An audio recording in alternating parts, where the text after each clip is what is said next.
Anong pangalan mo? Tirisa. Patay din yun. Si Marites na lang. Nag-practice din. Hindi, Marites, Marites, hindi. Hindi, Marites, Marites, hindi. Bumalik yung killer. Bisaya ka? Hindi. Anong pangalan mo? Marites. Umalis yung killer. Eh natuwa si Marites. Napasigaw, yes! Patay din. Ay, pero kayo ba mga taga-Chetsan, alam nyo ba na si Pacman ay pinangalan ng highest grossing athlete for the year 2010? Alam nyo ba yun? Hindi nyo alam. Karoon pa, ngayon pa lang. Karoon pa. Ibig sabihin nun, ngayon pa lang.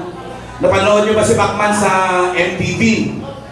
MTV Trips. Ang mga, hello, ang mga fini-feature na bahay doon, bahay lang ni Beyonce, bahay ni Chris Brown. Katangi-tangi si Pacman na feature ang bahay doon. Ang ganda ng bahay pala doon sa Los Angeles, California. I-Google nyo o i-YouTube nyo. Pacman in MTV Cribs. Ganda mga kaibigan. Pagpasok ng mga taga-MTV Cribs, welcome, welcome. Welcome to my house. This is our sala. That is our chair. Galing. Tapos dito may picture niya. Tapos si Chinky. Tapos siya ulit. That is my picture, that is the picture of my wife, and that is my picture again. You see, we put our picture because this is our house.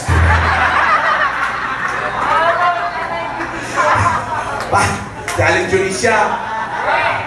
Likwento din ako doon. Sabi ni Manny, Ma, pabili ka nga ng Coke. Sabi ni Aling Junisha, ilang liters? Sabi ni Pacman, siyempre 4. C-O-K-E, 4 liters lang yun.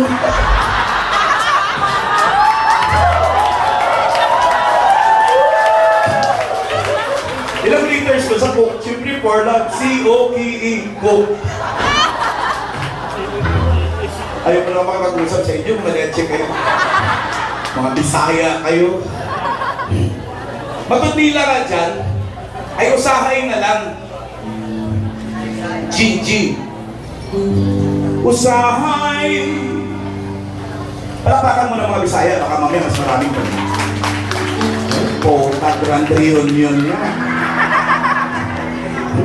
Ito, akala nyo Arabo to? Tayo ka nga pare. Tayo ka. Ito, harap ka ron. Ang gwapong Arabo, no? Maniwala kayo, half Arabo yan, half Bisaya. Oo, Cebuano yung giatay na yan. Usahay. Nasawa, ilong ko. Nagadanggo ako. Matama na ako pinito. Na ikaw ug ako. Nagahigumay. Tapos binibidyo ako ng hapon. Na para bang naiintindihan niya yung usahay. Kung anong damuhan ko ikaw. Hoy, pag-iyon! Damuhan sa kanunay sa akong kamingaw. Ang sarap mga kaibigan kumanta sa sarili mong dialect. Pag Ilocano ka, ang sarap kumanta ng Ilocano. Pag Kabampangan ka, ang sarap kumanta ng Odyo, Kalukuron ka. Pero pag Bisaya ka, ang sarap kumanta ng Usahay, Madugnila. Sinasama ko asawa. Hindi, joke kanina na patay-patay. Joke lang yun siyempre. Nakaka-proud po mga kaibigan pag Bisaya ka. Proud kasi hindi nyo ba napapansin, mas marami na tayong Bisaya dito sa Luzon kaysa Tagalog. Yung mga Tagalog pumupunta sa Visayas at Mindanao. Ang Mindanao at Visayas andito sa Maynila. No? Oo.